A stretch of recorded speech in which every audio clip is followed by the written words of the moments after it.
Foi. Olá a todos, eu sou a Sara, sou aluna da Unifor e junto com a Denisa cursamos administração e fazemos a disciplina de liderança e gestão. A gente está começando esse videocast, né, para entrevistar o gerente comercial da Claro CPIs, o Clebenilson. Obrigada, viu, Clebenilson? Seja bem-vindo. Eu queria que você falasse um pouquinho sobre a tua trajetória profissional e destacando aí teus cargos de gestão. Boa tarde a todos, boa tarde, Sara.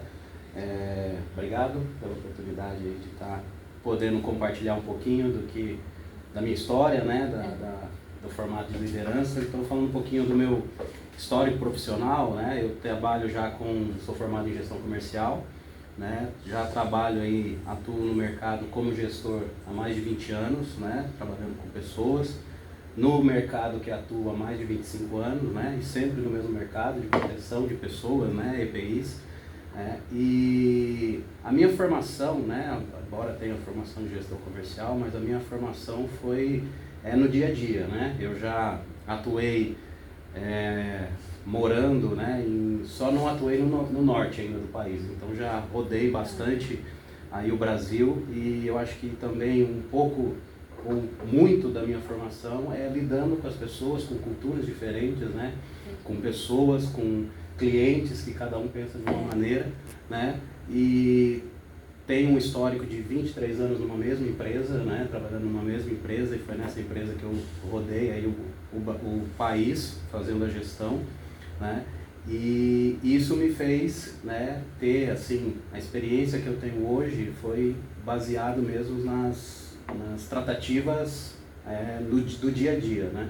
Então foi conhecendo as pessoas, respeitando as culturas, né, e não foi fácil, isso não é fácil, né, você vai aprendendo no dia a dia, né, então essa formação minha, né, tem muito a ver com essas mudanças que eu tive, então foi formando no dia a dia, né, embora eu tenha uma família que meu pai era vendedor, meu irmão era vendedor, eu não tinha, eu comecei nessa empresa que eu trabalhei, eu comecei na produção, né, e fui subindo de cargo até ter o cargo de gestão.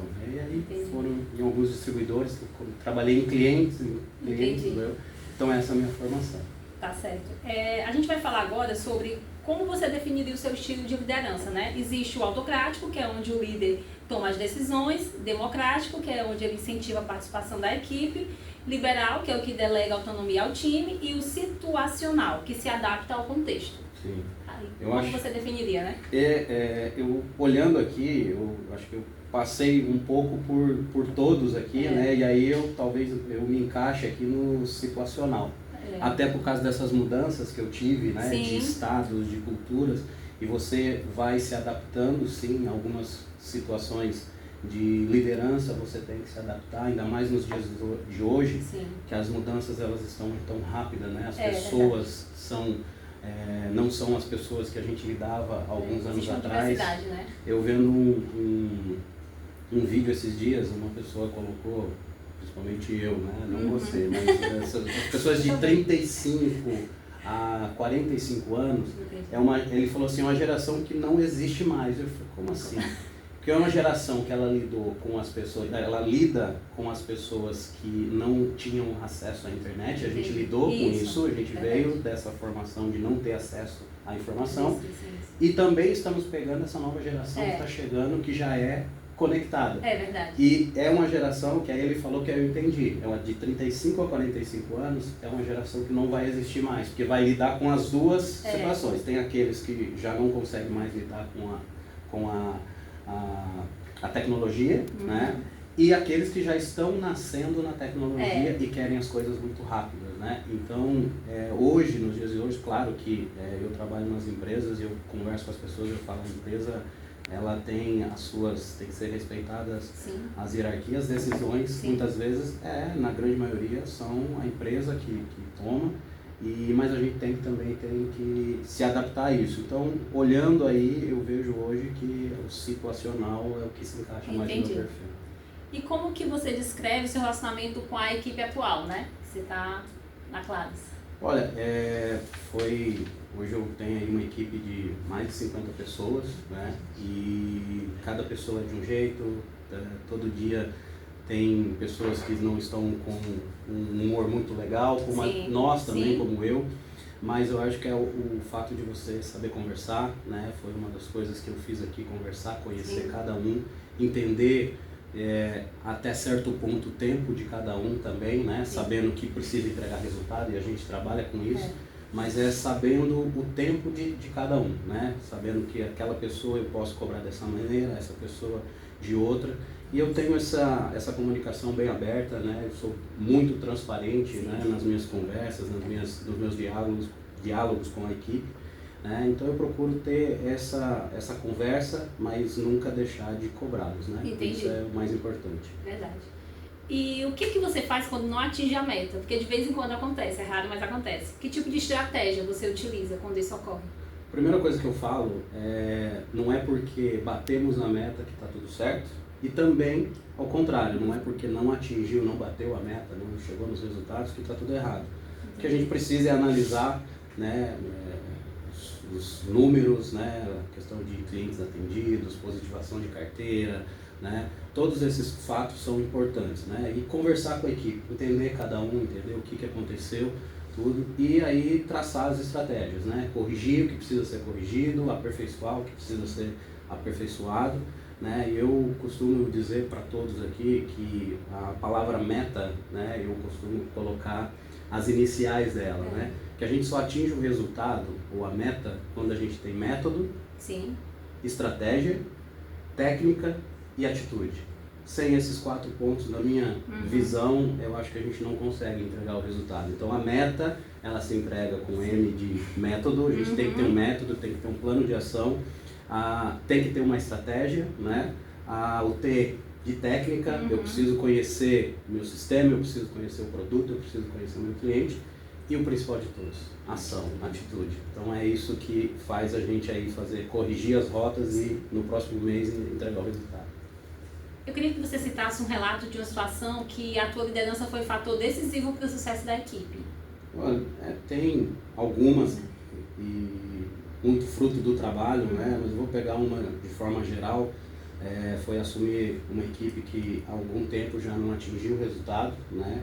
Mas era uma situação que atingia acima de 80%, nunca foi abaixo de 80%, mas também não chegava no 100%, né? E foi durante um ano, foi um mês só que atingiu, e sentei com a equipe, conversei, e aí é o que eu falo, onde eu chego, eu procuro conversar individualmente com cada um, que foi o que eu falei, de entender cada pessoa, né, de outros setores também, porque eu acho que o resultado ele não só acontece com o time comercial, tem que estar todo mundo numa mesma visão, e fazendo isso, né, conversando com cada um, entendendo, para que eles também entendessem a minha forma de pensar, a minha forma de trabalhar, né, mas eu cheguei, entendi, e aos poucos a gente foi fazendo alguns ajustes e tudo, e isso resultou aí em 3 meses seguidos de meta, e no ano a gente entregar aí quase 8 meses de meta batida, né? E no acumulado aí tá chegando bem no número. Então eu acho que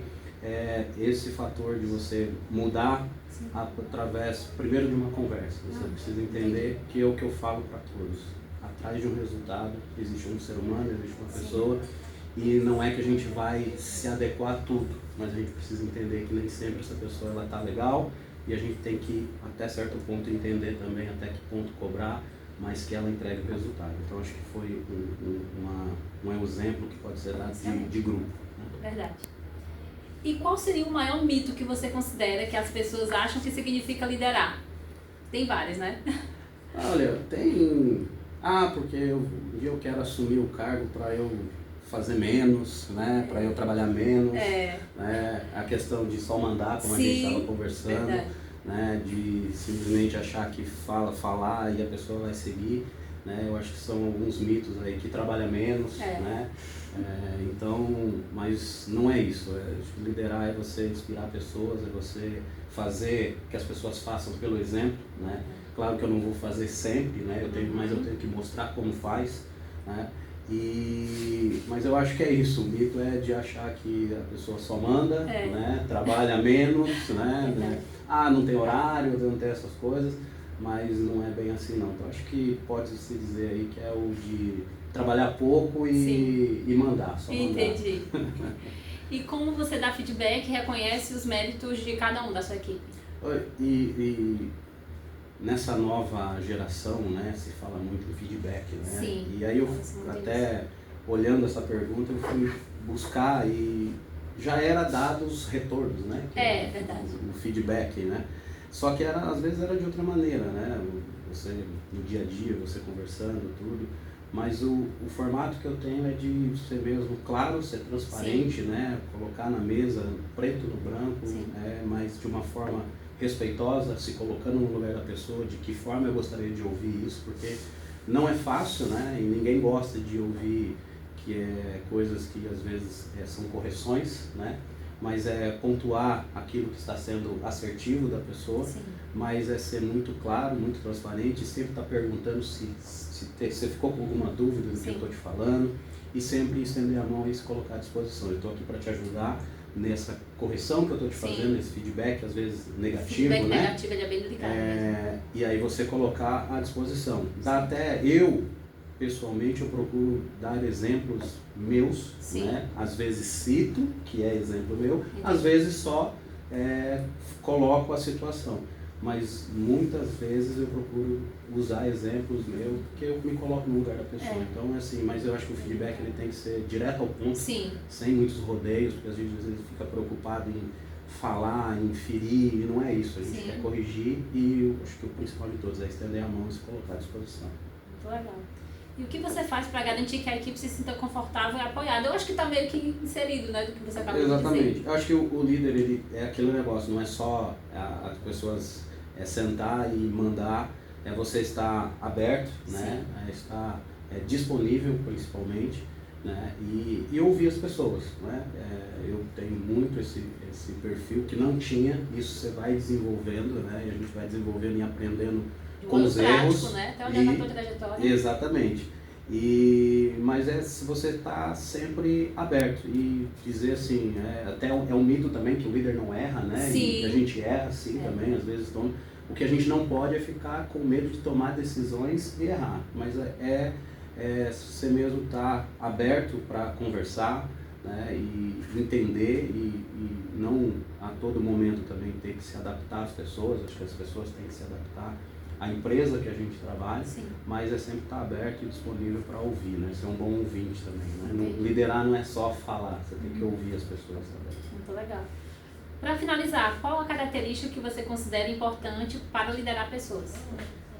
Para mim, eu acho que é você ter coerência, né? Coerência, ter constância, não é porque não deu certo uma vez, continuar para ver se isso acontece, não pode desistir no primeiro momento que você vê que não deu certo. Então é coerência, constância, ter empatia, se colocar no lugar do outro, né? Não ter medo de tomar decisão e ser estratégico. Então são coerência, constância, empatia, estratégia e tomar decisões.